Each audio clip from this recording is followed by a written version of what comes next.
press the bell icon on the YouTube app and never miss another update. के हिंदी कालांश में सबका स्वागत है। आज हम 7वीं कक्षा के पत्र स्वामी विवेकानंद जी का बारे में पढ़ेंगे। यह पत्र स्वामी विवेकानंद ने स्वामी ब्रह्मानंद को लिखा था। इसमें धर्म के वास्तविक रूप का सार समझाया गया है।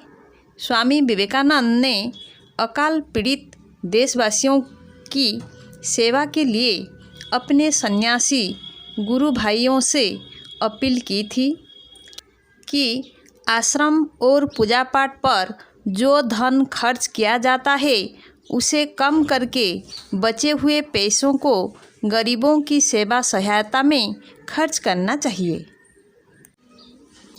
ओम नमः भगवते रामकृष्णाय।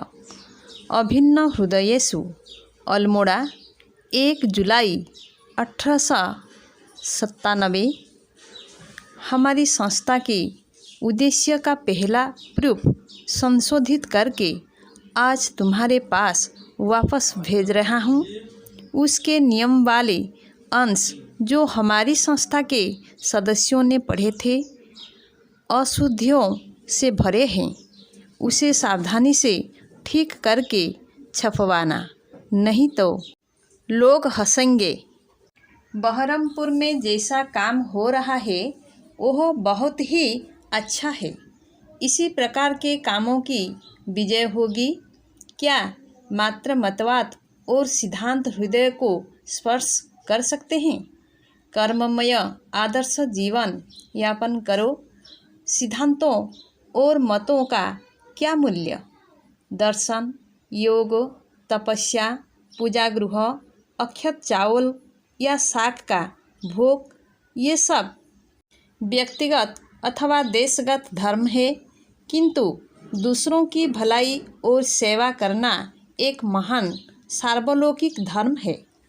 आबाल वृद्ध वनिता, चांडाल, यहाँ तक कि पशु भी इस धर्म को ग्रहण कर सकते हैं। क्या मात्र किसी निषेधात्मक धर्म से काम चल सकता है? पत्थर कभी अनैतिक कर्म नहीं करता, गाय कभी झूठ नहीं बोलती, वृक्ष कभी चोरी या डकैती नहीं करते, परंतु इससे होता क्या है? माना कि तुम चोरी नहीं करते, ना झूठ बोलते हो, ना अनैतिक जीवन व्यतीत करते हो, बल्कि 4 घंटे प्रतिदिन ध्यान करते हो और उसके दुगने घंटे तक भक्तिपूर्वक घंटी बजाते हो, परंतु अंत में इसका उपयोग क्या है? वह कार्य यद्यपि थोड़ा ही है, परंतु सदा के लिए बहरमपुर तुम्हारे चरणों पर नत हो गया है। अब जैसा तुम चाहते हो वैसा ही लोग करेंगे। अब तुम्हें लोगों से यह तर्क नहीं करना पड़ेगा कि श्री रामकृष्ण भगवान है। काम के बिना केवल व्याख्यान क्या कर सकता है? क्या मीठे शब्दों से रोटी चुपड़ी जा सकती है? यदि तुम 10 जिलों में ऐसा कर सको तो वे 10 तुम्हारे मुट्ठी में आ जाएंगे। इसीलिए समझदार लड़के की तरह इस समय अपने कर्म विभाग पर ही सबसे ज़्यादा जोर दो और उसकी उपयोगिता को बढ़ाने की चेष्टा करो। कुछ लड़कों को द्वार द्वार जाने के लिए संगठित करो और अलेखिया साधुओं के समान उन्हें जो मिले वो लाने दो। धन, पुराने वस्त्र, चावल, खाद्यान्न पदार्थ या और जो कुछ भी मिले, फिर उसे बांट दो। वास्तव में यही सच्चा कार्य है। इसके बाद लोगों में श्रद्धा होगी और फिर तुम जो कहोगे वे करेंगे। कलकत्ते की बैठक में खर्च को पूरा करने के बाद जो बचे उसे दुर्भिक्ष पीड़ितों की सहायता के लिए भेज दो, या जो अगणित दरिद्रों कलकत्ते की मैले कुचली गलियों में रहते हैं उनकी सहायता में लगा दो। स्मारक भवन और इस प्रकार के कार्यों का विचार त्याग दो। प्रभु जी जो अच्छा समझेंगे वही करेंगे। इस समय मेरा स्वास्थ्य अति उत्तम है। उपयोगी सामग्री तुम क्यों एकत्र नहीं कर रहे हो? मैं वहाँ स्वयं आकर पत्रिका का आरंभ करूँगा। प्रेम और सहानुभूति से सारा संसार खरीदा जा सकता है। व्याख्यान, पुस्तकों और दर्शन का स्थान इनसे नीचे है।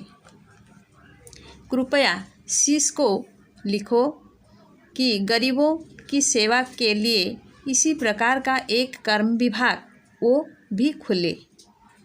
पूजा का खर्च घटाकर 1 या 2 रुपये महीने पर ले जाओ। प्रभु की संतानें भूख से मर रही हैं।